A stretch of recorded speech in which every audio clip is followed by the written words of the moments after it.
एक गांव में एक किसान रहता था जिसका बहुत अच्छा मकान था। उसके मकान के पीछे उसका खेत था जो बहुत अच्छा था, लेकिन उस खेत में एक चिड़िया ने अपना घोंसला बना रखा था। कुछ समय बीता तो चिड़िया ने खेत में 2 अंडे भी दे दिए। उन अंडों से 2 छोटे छोटे बच्चे भी पैदा हो गए। अब वो बड़े मज़े से उस खेत में अपना जीवन गुजारने लगे। कुछ महीनों बाद फसल की कटाई का समय आ गया। गांव के सभी किसान अपने खेतों की फसल की कटाई में लग गए। अब चिड़िया और उसके बच्चों का वह खेत छोड़कर नए स्थान पर जाने का समय आ गया था। तभी एक दिन खेत में चिड़िया के बच्चों ने किसान को यह कहते हुए सुना कि कल मैं फसल की कटाई के लिए अपने पड़ोसी से पूछूंगा और उसे खेत में भेजूंगा। यह सुनकर चिड़िया के बच्चे परेशान हो गए। उस समय चिड़िया कहीं गई हुई थी।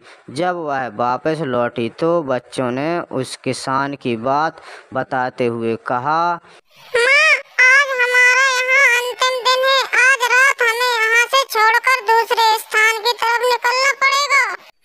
इतनी जल्दी नहीं बच्चों, मुझे नहीं लगता है कि कल खेत में फसल की कटाई करने के लिए कोई आएगा।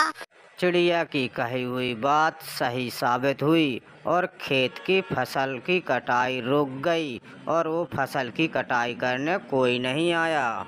शाम को जब वह किसान खेत की तरफ आता है तो देखता है कि मेरी फसल वैसी की वैसी खड़ी है और अपने आप में कहने लगता है, अरे ये क्या, पड़ोसी तो आया ही नहीं खेत काटने के लिए। चलो ऐसा करता हूँ, अपने किसी रिश्तेदार को ही भेज देता हूँ खेत काटने के लिए। जब किसान की बात को बच्चों ने सुना कि वो अपने किसी रिश्तेदार को भेजने वाला है काटने के लिए, तो बच्चों ने माँ से बताया। तो माँ ने भी कहते हुए ये जवाब दिया, बच्चों, आप लोग बिल्कुल भी टेंशन ना करो और बेफिक्र होकर अपने घोंसले में रहो।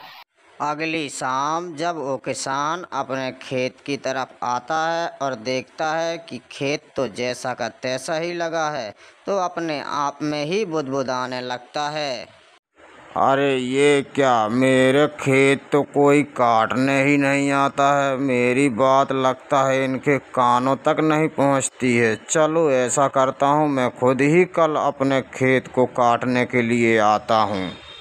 जब किसान की बात को चिड़िया के बच्चों ने ऐसा कहते हुए सुना तो ये बात जाके माँ को बताई।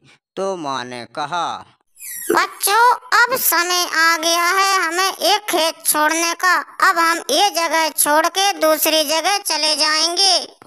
जब ये बात माँ की सुनी तो दोनों बच्चे हैरान हो गए कि पिछले 2 बार से तो आपने मना कर दिया था, लेकिन इस बार ऐसा क्या है जो इस बार खेत छोड़ना पड़ रहा है। तभी माँ ने बोला कि बच्चों, पिछले 2 बार से किसान दूसरों के भरोसे रहता था और अपने काम से अपना पल्ला झाड़ देता था, लेकिन इस बार उसने अपना काम अपने स्वयं कंधे पर रखा है। इसलिए हमको ये जगह छोड़कर जाना पड़ेगा। तो दोस्तों, हमें इस कहानी से यह सीख मिलती है कि हमें अपने काम की जिम्मेदारी स्वयं उठाना चाहिए, ना कि दूसरे के भरोसे रहना चाहिए। इस कहानी से हमें यह सीख मिलती है। और आपको कहानी कैसी लगी आप कमेंट में ज़रूर बताएं।